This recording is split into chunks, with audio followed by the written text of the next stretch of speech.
Subscribe now and press the bell icon. Never miss an update.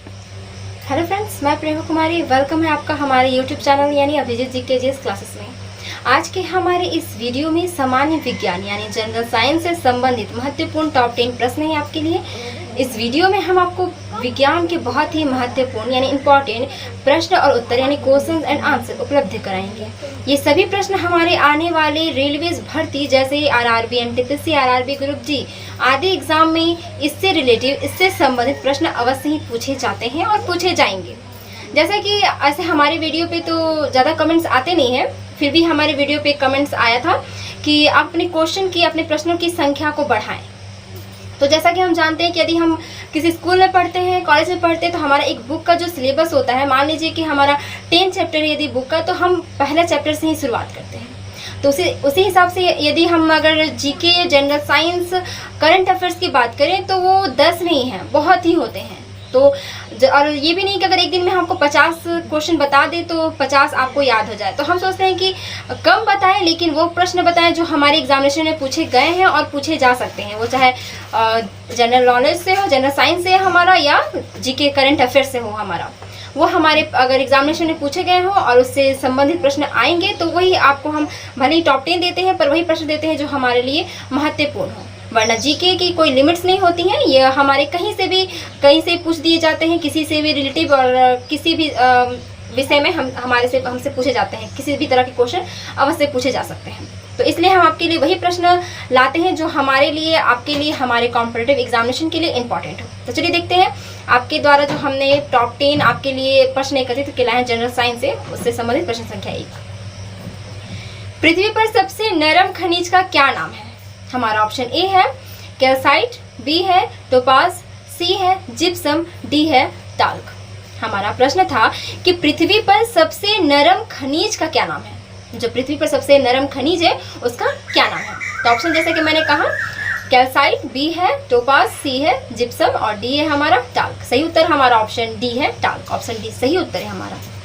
अब talc क्या है? तो टाल्क एक खनिज है। यह खनिज बड़ा मुलायम होता है तथा साबुन की तरह चिकनाहट लिए रहता है। इसका रंग सफेद या हरा होता है। इसका जो रंग होता है वह सफेद या हरा होता है यानी व्हाइट एंड ग्रीन होता है। टाल्कम पाउडर का प्रयोग प्राय सभी घरों में होता है। यह पाउडर खनिज टाल्क से ही तैयार किया जाता है। इसके अतिरिक्त यह खनिज कपड़ों से चिकनाई को हटाने में उपयोग होता है। तो चलिए देखते हैं अगला यानी 2। सूर्य का तापमान किसके द्वारा मापा जाता है? हमारा सूर्य का जो तापमान है वह किसके द्वारा मापा जाता है? हमारा ऑप्शन ए है टेलीमीटर, बी है पायरोमीटर, सी है हमारा ऑन्टीमीटर और डी है हमारा मरकरी थर्मामीटर।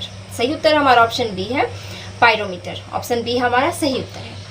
पायरोमीटर ऊंचे ताप की माप करने वाला यंत्र है। पायरोमीटर से ऊंचे ताप की माप करते हैं। यह एक ग्रीक शब्द है जो 2 शब्दों से मिलकर बना है। यह ग्रीक शब्द है जो 2 शब्दों से मिलकर बना है। पेरो का मतलब होता है आग या बहुत अधिक तापमान तथा मीटर का मतलब होता है मापना। तो इसका दोनों मिलाकर के बनता है यह पेरोमीटर। का अभिप्राय है आग का मापन करना। देखते हैं नेक्स्ट यानी 3। निम्नलिखित में से किस देश का पहला लूनार रोवर मकड़ी जैसा है? निम्नलिखित में से किस देश का पहला लूनार रोवर मकड़ी जैसा है? हमारा ऑप्शन ए है जर्मनी, बी है फ्रांस, सी है यूनाइटेड किंगडम और डी है हमारा ऑस्ट्रेलिया। सही उत्तर हमारा ऑप्शन सी है यानी यूनाइटेड किंगडम। ऑप्शन सी सही उत्तर है।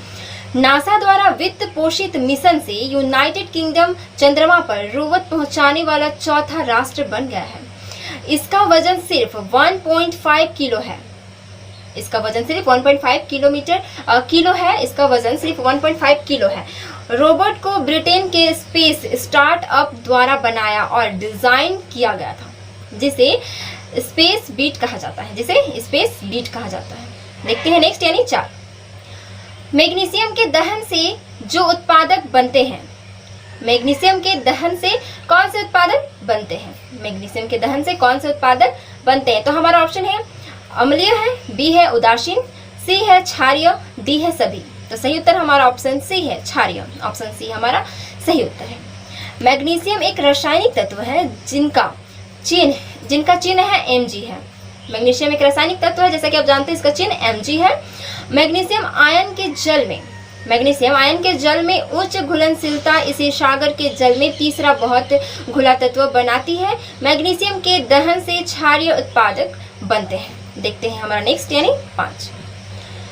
निम्नलिखित में से कौन सबसे बड़ी टेक्टोनिक प्लेट है? निम्नलिखित में से कौन सी सबसे बड़ी टेक्टोनिक प्लेट है? हमारा ऑप्शन ए है पैसिफिक प्लेट, बी है अंटार्कटिक प्लेट और सी है हमारा इंडो ऑस्ट्रेलियन प्लेट और डी है हमारा यूरेशियन प्लेट। डी हमारा यूरेशियन प्लेट। सही उत्तर हमारा ऑप्शन ए है पैसिफिक प्लेट। ऑप्शन ए हमारा सही उत्तर है। पैसिफिक प्लेट एक भौगोलिक प्लेट है जिसके ऊपर प्रशांत महासागर का अधिकांश हिस्सा स्थित है। इसका क्षेत्रफल 10.3 यानी 10.3 करोड़ वर्ग किलोमीटर है और यह पृथ्वी का सबसे बड़ा भौगोलिक प्लेट है। पूर्व में नाज़का, हुआन दे फुका और कोकोस प्लेट से, दक्षिण में अंटार्कटिक प्लेट से और पश्चिम में फिलीपीन सागर और हिंदी ऑस्ट्रेलियाई प्लेट से मिलती है। देखते हैं हमारा नेक्स्ट प्रश्न यानी 6। श्वसन किस प्रकार की अभिक्रिया है?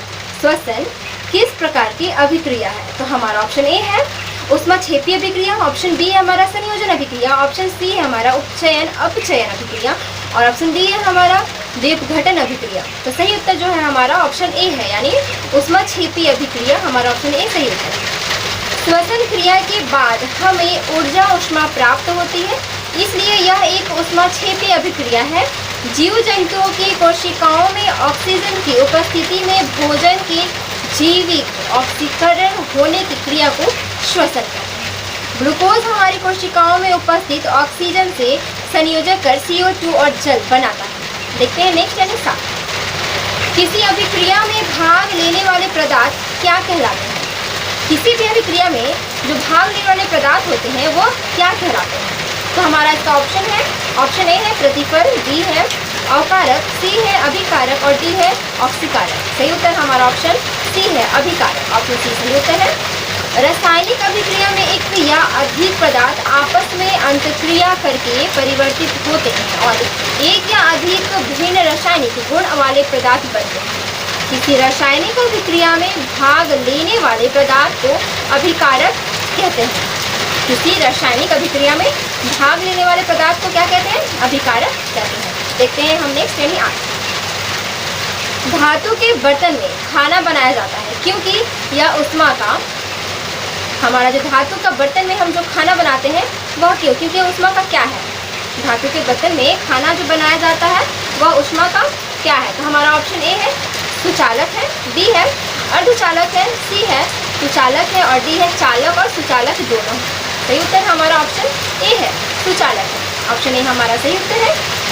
जिन पदार्थ में ऊष्मा का संरक्षण या प्रवाह आसानी से हो जाए उन्हें सुचालक कहते हैं। यानी जिन पदार्थ में ऊष्मा का संरक्षण या प्रवाह आसानी से इजीली हो जाए उसे सुचालक कहते हैं, जैसे लोहा, सोना, चांदी, तांबा, पानी, मानव शरीर इत्यादि।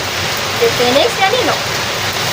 नमक के घोल में सिल्वर नाइट्रेट का घोल डालने पर दही जैसे पदार्थ उत्पन्न होता है। यह कौन सी अभिक्रिया है? हमारा ऑप्शन ए है विस्थापन, बी है उदासीनीकरण और सी है हमारा संयोजन, डी है अवक्षेपण। सही उत्तर हमारा ऑप्शन डी है उदासीनीकरण। ऑप्शन डी सही उत्तर है। आपको बता दें कि जिन अभिक्रियाओं में आम्ल तथा क्षार क्रिया करके, यानी आम्ल तथा क्षार जो हम अपने 9, 10, 8 बुकों में, किताबों में हमने पढ़े हैं आम्ल क्षार के बारे में, तो जिन अभिक्रियाओं में आम्ल तथा क्षार क्रिया करके जल एवं लवण बनाते हैं उन क्रियाओं को रसायन विज्ञान में उदासीनीकरण अभिक्रिया कहते हैं। तो देखते हैं हमारा जनरल साइंस से संबंधित अंतिम प्रश्न संख्या 3। लोहे पर भाप की अभिक्रिया से कौन सा गैस उत्पन्न होता है? लोहे पर जो भाप की अभिक्रिया होती है उससे कौन सा गैस उत्पन्न होता है? हमारा ऑप्शन ए है हाइड्रोजन गैस, बी है ऑक्सीजन गैस, सी है अमोनिया गैस, डी है नाइट्रोजन गैस। सही उत्तर हमारा ऑप्शन ए है हाइड्रोजन गैस। ऑप्शन ए सही उत्तर है। हाइड्रोजन गैस की खोज, पहले हम जाने कि हाइड्रोजन गैस की खोज किन्होंने की थी। तो हाइड्रोजन गैस की खोज 1766 में हेनरी ने की थी। 1766 में हेनरी ने की थी। इन्होंने इसे लोहा पर तनु सल्फ्यूरिक अम्ल की अभिक्रिया, यानी तनु सल्फ्यूरिक अम्ल की अभिक्रिया से प्राप्त किया था तथा ज्वलनशील वायु नाम था। इसका नाम हाइड्रोजन रखा गया क्योंकि यह ऑक्सीजन के साथ जलकर जल बनाती है। तो आज का हमारा जनरल साइंस से संबंधित यहाँ टॉप 10 प्रश्न जो आपके लिए हमने लाया था वो यही समाप्त होता है। उम्मीद है कि आपको यह प्रश्नों का जो जोड़ है आपके लिए वो आपको पसंद आया होगा। उम्मीद है कि आपको यह आपके कॉम्पिटिटिव एग्जामिनेशन की तैयारी के लिए, प्रिपरेशन के लिए काफ़ी हेल्पफुल हो। और हाँ, जिन्हें बहुत किसी को शायद इसका आंसर पता भी हो तो आपके लिए भी है कि आपका रिवीजन हो जाएगा, और जिन्हें नहीं पता है उन्हें पता भी चल जाएगा। तो ये दोनों पर्सन के लिए, जिन्हें आता है उनके लिए भी आपका रिवीजन के लिए है, और जिन्हें नहीं आता है उनके लिए है ताकि वो इसे जान सकें और उनके कॉम्पिटिटिव एग्जामिनेशन के लिए जो तैयारी कर रहे हैं उनके लिए ये हेल्पफुल बन सके। क्योंकि इस टाइप के क्वेश्चन, इस प्रकार के क्वेश्चन ही हमारे एग्जामिनेशन में पूछे जाते हैं और जाते रहे हैं।